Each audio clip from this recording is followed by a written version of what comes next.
Қазақтың бес арысы. Бес арыс деген атпен ел есінде қалған ақын жазушыларымыздың қазақ әдебиетінде алар орны зор.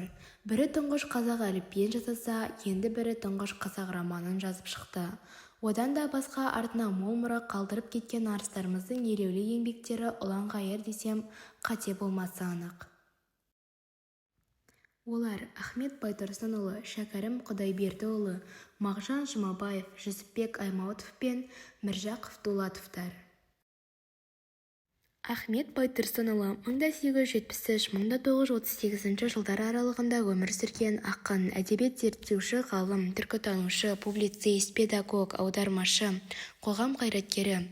Туған жері бұрынғы Торғай уезінің Тосын болысы, қазіргі Қостанай облысының Жангелдин ауданындағы Ақкөл ауылы. 1882-84 жылдарды ауыл мектебінде оқыды.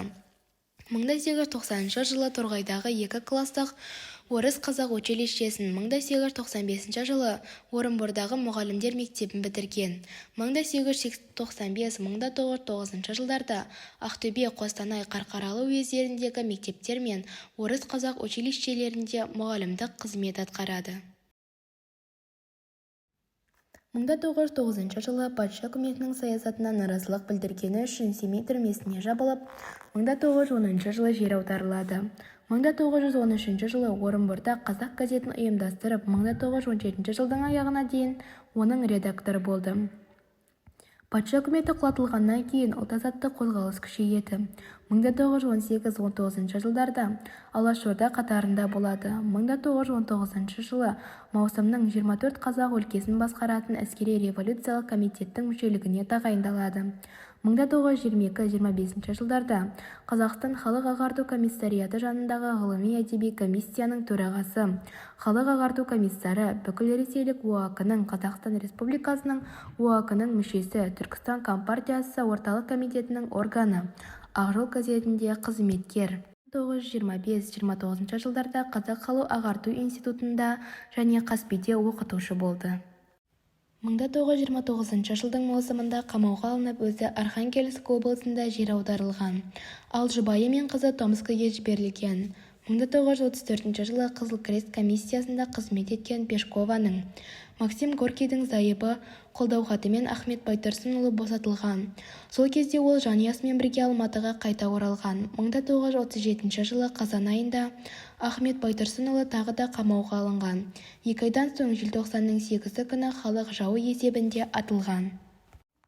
Байтұрсынұлы шығармашылық жұмысын өлең жазудан бастаған. Онда ол еңбекші халықтың ауыр халін, арман-тілегін, мұң-мұқтажын көрсетіп, жұртшылықты оқуға, білім-ғылымға, рухани биіктікке, адамгершілікке, мәдениетті көтеруге, еңбек етуге шақырады.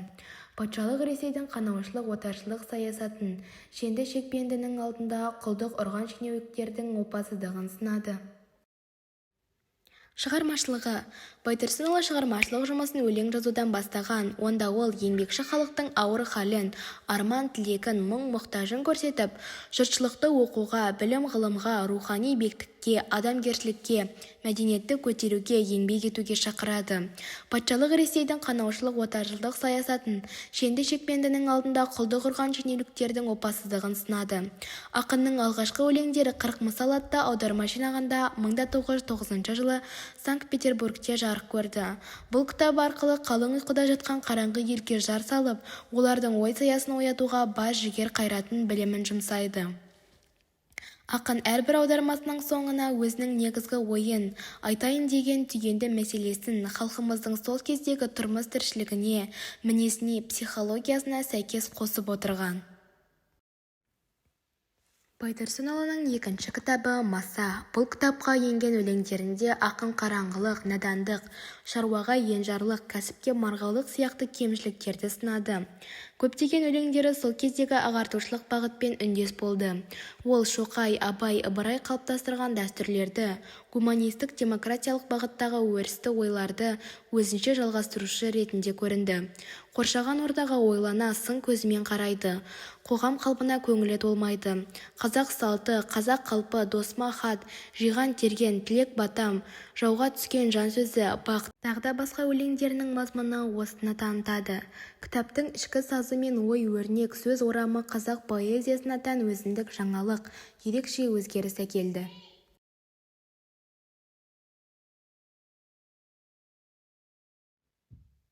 Шәкәрім Құдайбердіұлы, қазақ ақыны, туған жері қазіргі Шығыс Қазақстан облысының Абай ауданындағы Шыңғыстау бөктерінде 1858 жылы шілденің 13-інде дүниеге келген. Оның әкесі Құдайберді Құнанбайдың үлкен бәйбішесі Күнекеден туған. Абаймен әкесі бір, шешесі бөлек. Шәкәрім сонда Абайға немере іні болып келеді. Шәкәрім 5 жасында оқуға беріліп 2 жылдай оқиды. Құдайберді 37 жасында дүниеден өткенде атасы Құнанбайдың тәрбиесінде болған Шәкәрім жетімдік тауқыметін тарта қоймаған. Өзінің «Мұтылғанның өмірі» атты ғұмырнамалық өлеңінде 5 жасында ауыл молдасынан сабақ ала бастағанын жазады. Атасы оның көңіліне қаяу түсірмей, бетінен қақпай еркелетіп өсіреді. Ол жөнінде ақынның өзі: «Қажы марқұм мені жетім деп аяп, қысып оқыта алмай, жетімді сылтау етіп, ойыма не кезде соны істеп, ғылымсыз өстім» деп өкіне еске алады. Алайда ақылды бала өсе келе тез ес жиып, 7 жасынан бастап өлең сөзге бейімділігін танытады. Оның ерекше зеректігін аңғарған Абай Шәкәрімді өз қамқорлығына алады. Молда сабағынан басқа орысша үйренеді. Былайғы өмірін ғылым, білім қуумен қатар домбыра тарту, гармонда ойнау, ән салу, саятшылық құру, сурет салу, тағы да басқа өнерлерге арнайды. Оның өнеге көрген ортасы Құнанбай ауылының зиялы тобы Ұлы Абайдың тағылымы болды. Ол жас Шәкәрімнің азамат және ақын ретінде қалыптасуына ерекше әсер етеді. Абайдың кеңесімен әртүрлі кітаптар оқуға машықтанған Шәкәрім ақылы кемелденіп, ой-өрісі тереңдеп өседі. Ақындық өнерін де таныта бастайды. Шығармашылығы: түрік, қырғыз, қазақ һәм хандар шежіресі атты тұңғыш кітабы 1911 жылы жарық көрген. Шәкәрімді философ, тарихшы, ойшыл ретінде де танытатын «Үш анық», «Мұсылсандық шарты» атты туындылары әлеуметтік ағартушылық арнадағы «Жолшы жаза», «Қалқаман мамыр», «Еңлік кебек», «Нартайлық айсұлу» тағы да басқа жыр жинақтары мен поэмалары басылып шыққан. Көбісінде негізгі сюжет ғашық жастар төңірегіндегі оқиғалар туралы болғанымен, оларды тек қана махаббат трагедиясы деп қарауға болмайды. Шәкәрімнің поэмалары өзінің әлеуметтік философиялық терең астарымен ерекшеленеді. Оның сезімді жүрегінен, бұл ән бұрынғы әннен өзгерек, жастық туралы, анадан алғаш туғанымда сияқты 20-ға тарта әсем әуезді әндер туған. Көркем проза саласында бірнеше шағын әңгімелер, «Әділ Мария» деп аталатын роман тудырған. Сондай-ақ шығыс ақыны Физулидің шығармасы негізінде Ләйлі Мәжнүн дастанын жазған. Орыс ақыны Александр Сергеевич Пушкиннің «Дубровский», «Боран» атты шығармаларын өз өрнегімен аударып шыққан. Хафиз, Физули, Пушкин, Толстой тағы да басқа шығармаларын қазақ тіліне аударған. Әндері: Шәкәрімнің әндерін алғаш рет нотаға түсірген голландық Альвин Эрнестович Пимбаес. Ол 1919-1922 жылдар аралығында Ақмола саяси бөлімінде нұсқаушылық қызмет атқарып жүріп, қазақ әндерін нотаға түсірумен шұғылданады. Соның нәтижесінде 1926 жылы Финдзейннің редакциялауымен шыққан музыкалық этнография жинағында Пимбаестің қазақ музыкасы туралы жазған көлемді мақаласына қоса қазақтың 25 әннің нотасы басылады. Осы аталған жинақтың ішінде номері 1 Шәкәрім, номері 2 Шәкәрім деген атпен Шәкәрімнің 2 әні жарық көреді. Бірақ 2 әннің де өлеңі нота астына жазылмаған, тек орыс тілінде мазмұны берілген. Пимбаес нотаға түсірген номері 1 Шәкәрім әнінің екінші түрі Затаевичтің 1925 жылы шыққан қазақ халқының 1000 әні жинағына «Тілек бата» деген атпен енген.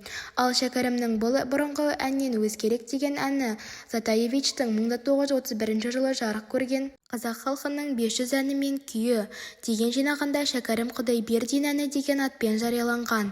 Осы жинақтың номері 156 анықтамасында Затаевич Шәкәрім Құдайбердин Семей уезінің қарт ақыны, қазір тірі, жасы 70-тер шамасында, жинақта келтірілген әнін орыс әндерінің үлгісіне еліктеп шығарса керек деп жазған.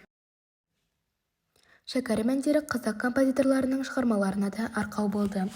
Ахмет Жұбановтың Абай сюитасының бірінші бөліміне Жұбанов пен Хамидидің Абай операсындағы Айдардың ариозосасына Айдар мен Ажардың дуэтіне сазгердің шығармалары пайдаланылды. Ал ақын поэмаларының сюжеті еліміздің ақын жазушыларының, композиторларының шығармашылығынан кең орын алған айтсақ артық болмас. Мысалы, Қалқаман мамыр балетіне, Еңлік кебек пьесасына, Еңлік кебек операсына шәкәрім туындылары арқау болғаны барша жұртқа аян.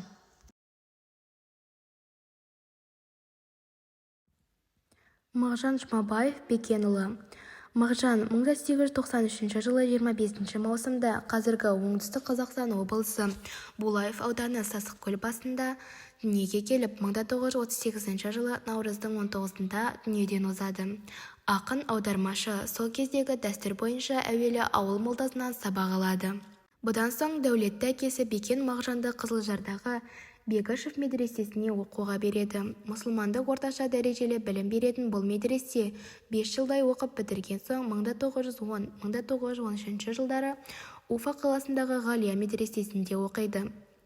Осында жүріп Садақ журналын шығарсады, оған өзінің өлеңдерін жариялайды, Абайдың өлеңдер жинағымен танысады. Татар ақын жазушылармен достасады, араб, парсы, түрік тілдерін оқып үйренуін жалғастырады, орыс тілінен сабақ алады. Абай үлгісімен шығыс һәм батыс поэзиясынан бірдей нәр алады.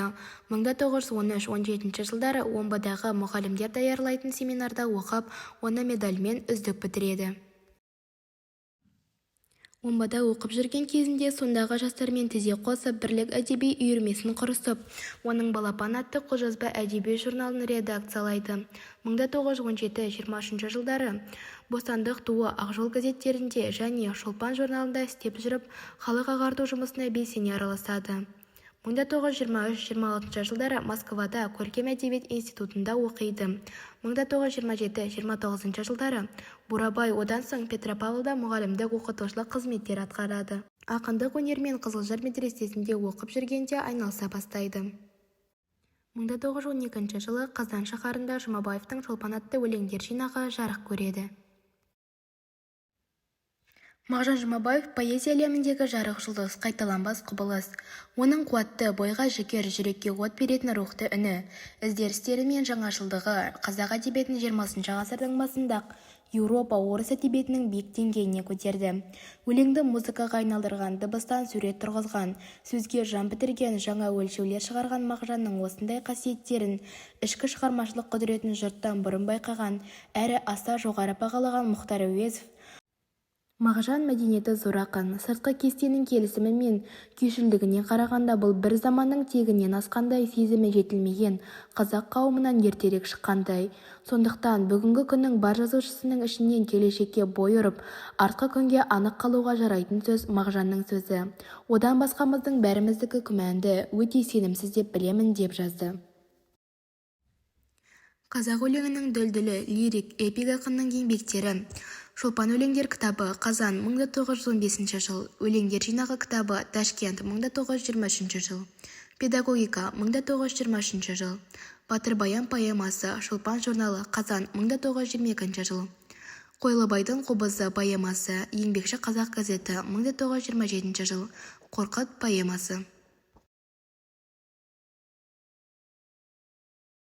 Жүсіпбек Аймауытов 1889-1931 жылдар аралығында өмір сүрген қазақтың көрнекті жазушысы, қазақ әдебиетін қалыптастырушылардың бірі. Туып өскен жері Павлодар облысының Баянауыл ауданына қарасты бұрынғы Қызылту, қазіргі Жүсіпбек Аймауытов ауылы. Әкесі Аймауыт кедей болғанымен арғы аталары Дәндебай мен Қуан атаға абыройлы бай ел арасында білікті кісілер екен. Жүсіпбек жастайынан арабша хат тану оқу үйренген. 1907 жылы бастап Баянауылдағы орысша қазақша 2 кластық мектебінде, Кереукідегі Павлодар қазыналық ауыл шаруашылық мектебінде, Кереукідегі 2 класты орыс қазақ мектебінде деп қашып оқиды. Бір жағынан бала оқытып қаражат табады. 1911-1914 жылдарда ауылда мұғалім болып істейді. 1914 жылы Семейдегі оқытушылар семинариясынан қабылданады. Оны 1918 жылы аяқтап шығады. Мұнан соң алашордалықтардың істеріне араласып, Семейде Абай журналын шығарысып, Қаныш Сәтбаев пен Мұхтар Әуезовпен танысады. Кейін алашордадан бөлініп, коммунистік партия қатарына өтеді. Қазақстан кеңестерінің құрылтайы съезінде делегат болып қатысып, Қазақ-АКСР халық ағарту комиссариаты комиссарының орынбасары болып тағайындалады. Мұнан соң Семей губерниялық оқу бөлімінің меңгерушісі, Қазақ тілі газетінің редакторы, Қарқаралыда мектеп мұғалімі, Ташкентте шығатын Ақжол газетінің бөлім меңгерушісі, Шымкент педагогикалық техникумының директоры қызметтерін атқарады. 1929 жылдан басталған кеңестік қуғын-сүргін кезінде Қазақстандағы ұлтшылдық ұйыммен байланысы бар деген жаламен тұтқындалып, ұзақ тергеуден кейін 1931 жылы ату жазасына кесіледі. Шығармалары: Жүсіпбектің қаламынан туған мол мұраны Мұхтар Омарханұлы Әуезов атындағы Әдебиет және өнер институтының ғылымдары жинастырып, ғылыми зердеден өткізіп, 1996-99 жылдары 5 том етіп жарыққа шығарады. Сөйтіп, қазақ оқырманы әйгілі суреткердің шығармаларын арада 60 жылдан астам уақыт өткенде қайта табысты. Жүсіпбек аз ғана ғұмырында әдебиеттің әртүрлі жанрларында өнімді еңбек етіп, құнарлы шығармалар қалдырған. 5 томдық шығармалар жинағында оның өлеңдері мен Нұр күйі поэмасы, Рабиға, Мансап қорлары, Сылаң қыз, ел қорғаны, Қанапия, Шербану, Шернез атты пьесалары, көптеген әңгімелері мен Қартқожа, Ақбілек романдары, Күнікейдің жазығы повесі, балаларға арналған ертектері, сын мақалалары мен аудармалары енген. Бұлардың сыртында тәрбиеге жетекші, психология, жан жүйесі және өнер таңдау, тағы да басқа ірі ғылыми еңбектері бар. Жүсіпбек Аймауытов қаламынан туған мұралардың қай-қайсысы да оның кесек дарын иесі екендігінің, гуманист суреткерлігінің, жалтақсыз ұлтжандылығының жарқын айғағы. Оның шығармалары өзі ғұмыр кешкен заманның, өзі араласқан қоғамның мұқтажын өтеуге, оның ақ-қарасын парықтауға арналған. Сөйте тұра, көркемдік тергеу ірінің қуаттылығы, идеялық ұстанымдардың сонылығы, сөз қолданылудағы шеберлігі Жүсіпбек шығармаларының өміршеңдігіне кепіл болмақ.